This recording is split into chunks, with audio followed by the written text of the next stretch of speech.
Hey everyone, I hope you're all doing really well and welcome back to another episode.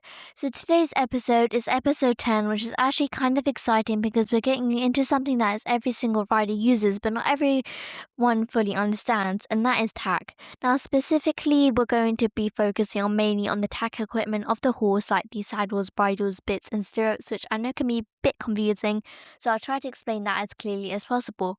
And towards the end, I'll also talk a bit about how to take care of your tack because that is so important and a lot of people overlook it. So yeah, let's get straight into it. So first of all, what is tack? Tack is equipment or accessories equipped on horses and other equines in the course of using domesticated animals. This equipment includes such items as saddles, stirrups, bridles, bits, and reins. Equipping a horse is often referred to as tacking up and involves putting the tack equipment on the horse. A room to store such equipment, usually near or in a stable, is a tack room. A craftsman who makes horses tack is a saddler and the trade is saddlery.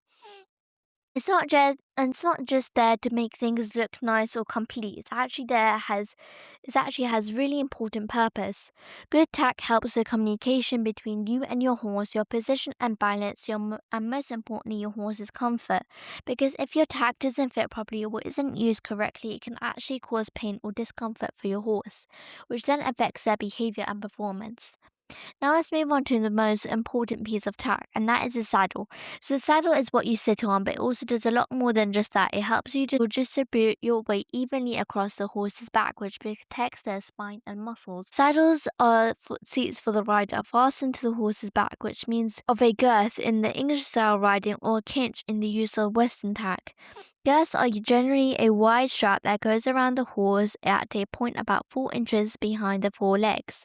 Some Western saddles will also have a second strap known as a flank or back cinch that fastens at the rear of the saddle and goes around the widest part of the horse's belly.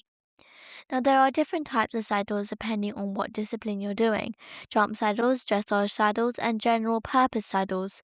Jump saddles, these are designed for jumping, so they're usually a bit more forward cut, which helps your leg position when you're going over the fence. Dressage saddles, these are deeper and straighter, which help you sit more upright and have longer legs. General purpose saddles, these are kind of mix of both, so if you're really good, if you're doing a bit of everything. There are many types of saddles, each specifically designed for its given task. Saddles are usually divided into two major categories, English saddles and Western saddles. According to the riding discipline, they are used in other types of saddles such as racing saddles, Australian saddles, side saddles, and endurance saddles do not necessarily fit neatly in either category. Now let's quickly talk about the basics parts of the saddle. You've got the seat, which is where you sit, the flaps, which go down the side, the stirrup bars where your leathers attach, and the girth straps, which hold the saddle in place. One of the most important things about saddles is fit. A saddle has to fit the both horse and rider. If it's too tight, too loose, or sitting in the wrong place, it can cause serious discomfort and even long-term issues for your horse. So it's always important to check the fit or get help from a professional if you're not sure. Now let's talk about stirrups. Stirrups are supports for the rider's feet that hang down on either side of the saddle. They provide greater stability for the rider but can have safety concerns due to potential of riders' feet get stuck in them. If a rider is thrown from a horse but has foot caught in the stirrup, they could be dragged if the horse runs away. To minimize this risk, a number of safety precautions are taken. First, most riders wear riding boots with a heel and a smooth sole. Next, some saddles, particularly English saddles, have safety bars that allow stirrup leathers to fall off the saddle or fall backwards by a falling rider. Other precautions are done with safety stirrup design itself. Western saddles have a wide stirrup treads that make it more difficult for the foot to become trapped. A number of saddle styles incorporate a tape derriere, which is covering of over the front of the stirrup that keeps the foot from sliding all the way through the stirrup. The English stirrup or iron has several design variations which are either shaped to allow the rider's foot to slip out easily or are closed with a very heavy rubber bands. The invention of stirrups was a great historic significance in mountain combat, giving the rider secure foot while on horseback. Now, something really important with a stirrup is the length. If they're too short or too long, it can completely affect your balance and position in the saddle. So it's always too good to adjust them depending on what you're doing. For example, shorter for jumping, longer for flat work. Now let's talk about bits, which I know can sound a bit complicated, but I'll keep it simple. A bit is a part that goes in a horse's mouth and connects to the reins. It's used for communication, not control, and that is really important difference. Bits work by applying pressure to different areas of the horse's mouth, like the tongue, bars, and sometimes the poll or chin. Snaffle bit. Snaffle bit, curb bit, or pelham bit. A snaffle bit, this is the most common and generally the gentlest, and is work on direct pressure, meaning what you do with your hands is what the horse feels. Curb bit, this is uses leverage, so it adds pressure in more areas like the pole and chin. It's usually used by more experienced riders. And pelham bit, this is kind of a combination of both, so it can be used in different ways depending on how it's set up. And the most important thing is with the bits is choosing the right one for your horse, because every horse is different. Some are more sensitive, some need more guidance, and some are using the wrong bits, which can cause confusion or discomfort. So it's just not about a stronger bit, it's about using the right one. Now let's talk a little bit about bridles. Bridles usually have a bit attached to the reins and are used for riding and driving horses. English bridles are available with many different types of nosebands and usually seen in English riding. The reins are buckled to one another and they have a little dominant or flashy hardware. Western bridles used in Western riding usually have no noseband and are made of thin bridle leather. Western bridles are often adorned with silver or other decorative features. Double riders are type of English bridle that uses two bits in the mouth at once, a snaffle and a curb.